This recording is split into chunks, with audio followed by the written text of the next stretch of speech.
Good morning. So, today I am heading to Nicholasville, Kentucky to look at some jukeboxes a gentleman has. He is an estate sale buyer. Jukeboxes really aren't his thing. They're my thing. They're one of my things. And so we've been communicating for the last about 3 weeks. We got hit with some big snow, and so did he, so that just put everything off. But he's got about 8 or 9 or maybe even 10 jukes that he wound up in a purchase that he made. So I'm going to drive down and take a look. And the nice thing is, if I wind up buying anything, he will deliver them. He's got a nice big pull behind trailer. I won't have to mess with any of that. I've got storage. But I know there's at least 2 Seeburgs, some Rockolas, some Rows. So there's some that weren't in the photos. So this should be interesting, and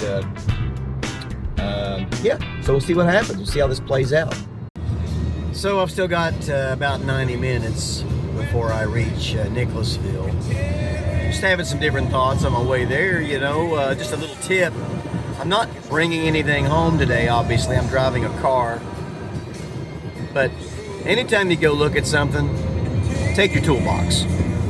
Or take your tools. I've got some jukebox keys in my pocket here. I've got a few. I've got one that fits a few Seeburgs and Rockolas, and they may work, they may not, but I'm sure he doesn't have keys to any of these since this is not his usual thing. But maybe if I want to get a closer look, this key will fit some of these. I know there's a Seeburg discotheque and a LPC1. So I've got a key that fits both of those, and then I've got a Rockola key. So we'll see. I don't know. But yeah, always take your tools. You may need a socket set. You may need a screwdriver, especially if you're buying from someone who just doesn't usually do this thing. But moving forward in the trip, and I'm really anxious to see everything.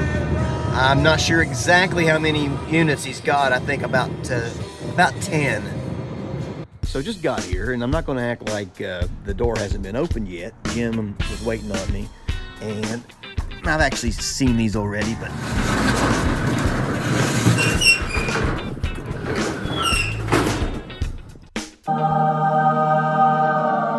got some Seeburgs here.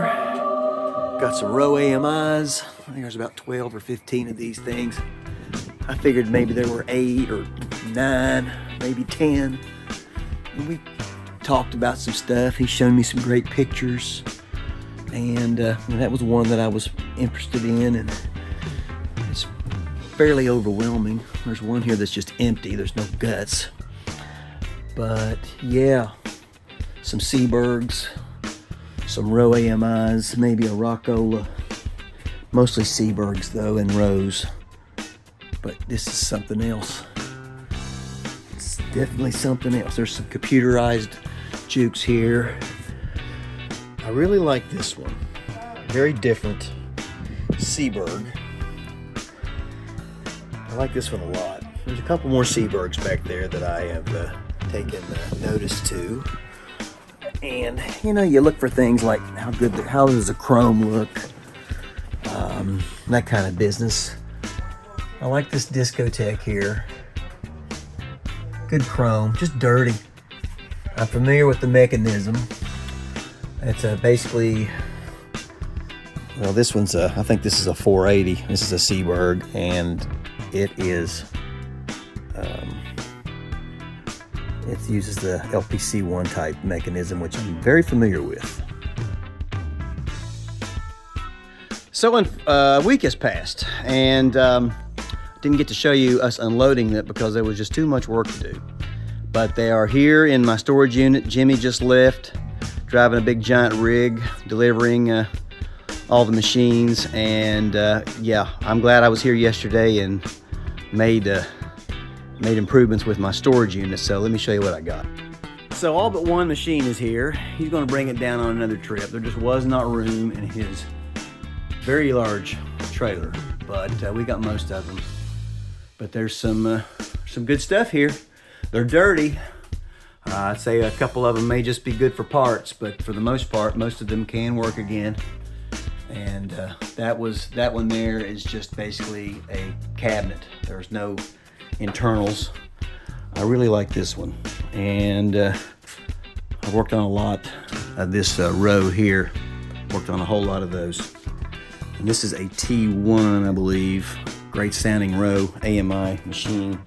It's got the typical, the door has snapped off right here. I think that happened to most of them. I do have a fix for that.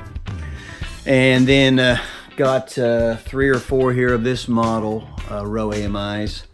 So nothing like repetition, but they're all in very similar condition. I'm not sure what the big driving mirror is for on the front of it. Maybe there's probably a light in it that does some sort of an infinite thing. One Rockola out of a whole bunch, and it's small, a little more compact. Somebody took the liberty of putting a big red X on the side simulated walnut, and so that'll come off though, no big deal. But anyway, some of these I put closer to the front because I figured I'm probably going to get into a few of these first, but this is going to take some time. I've definitely got my work cut out for me here.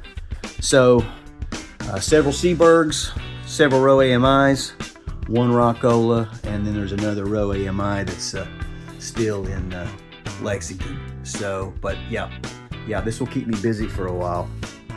Hopefully I'll keep you posted on this. Anyway, stay tuned, and more to come.